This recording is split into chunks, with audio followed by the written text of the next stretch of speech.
والصلاة والسلام على رسول الله وعلى آله وأصحابه ومن والاه أما بعد।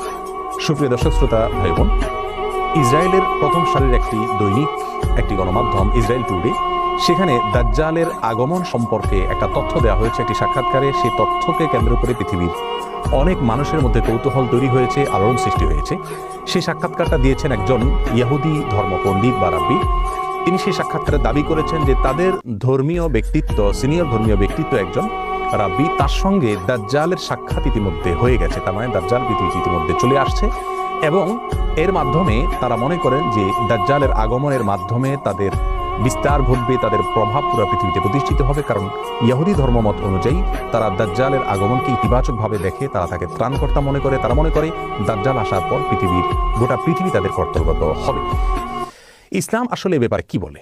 একজন মুসলিম হিসেবে আমাদের বিশ্বাস কি হওয়া উচিত? দাজ্জাল কি আসলে চলে এসছে, বা এই সময় দাজ্জাল চলে আসার কথা কি না? আমরা তাদের এই সাক্ষাৎকার বা তাদের সংবাদকে বা তাদের এই দাবিকে বিশ্বাস করবো কিনা বা কিভাবে ব্যাখ্যা করবো, এ বিষয়ে আমরা সংক্ষেপে কিছু কথা বলবো। মা তৌফিক ইল্লা বিল্লাহ। হাদিসে নবী আলাইহিস সালাম বলেছেন, কিয়ামত ঘটবে না 10টি আলামত আসা ছাড়া। সেগুলোকে উলামায়ে কেরাম, ইসলামের বড় বড় পণ্ডিতগণ, ইমামগণ কিয়ামতের বড় এবং বৃহৎ আলামত হিসাবে চিহ্নিত করেছেন। সেই আলামতগুলোর একটি হলো বড় ধোঁয়া দেখা দিবে কিয়ামতের আগে, যে ধোঁয়া পৃথিবীর ইতিহাসের বড় ঘটনা হবে এবং অনেক ব্যাপক আকারে হবে।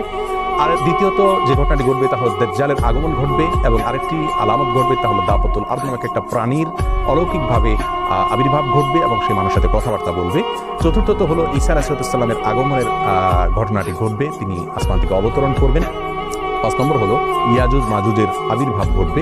6 নম্বর হলো একটি ভূমিধস বড় আকারে হবে পৃথিবীর পূর্ব প্রান্তে। 7 নম্বর হলো একটা ভূমিধস হবে মধ্য প্রান্তে পৃথিবীর বা আরব উপদ্বীপে।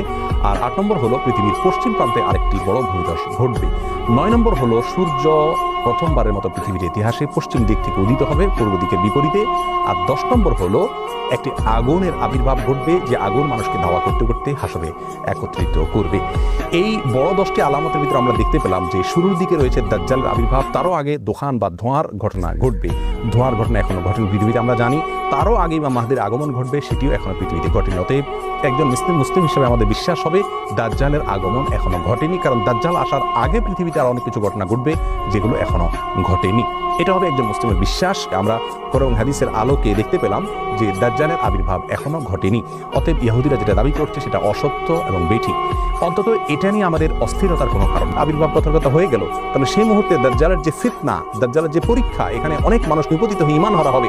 অনেক ভালো ভালো মানুষ পর্যন্ত ঈমান নষ্ট হয়ে যাবে। দাজ্জালের যে ধূম্রজাল, তার যে ধোঁয়াশা, তার যে ফিতনা, তার যে পাওয়ার, সেগুলো দেখে অনেকে তাকে সৃষ্টিকর্তা মনে করবে, আল্লাহ মনে করবে। এই পরিস্থিতি থেকে বাঁচার জন্য আমরা কি প্রস্তুতি নিয়েছি? রাসূল করিম সাল্লাল্লাহু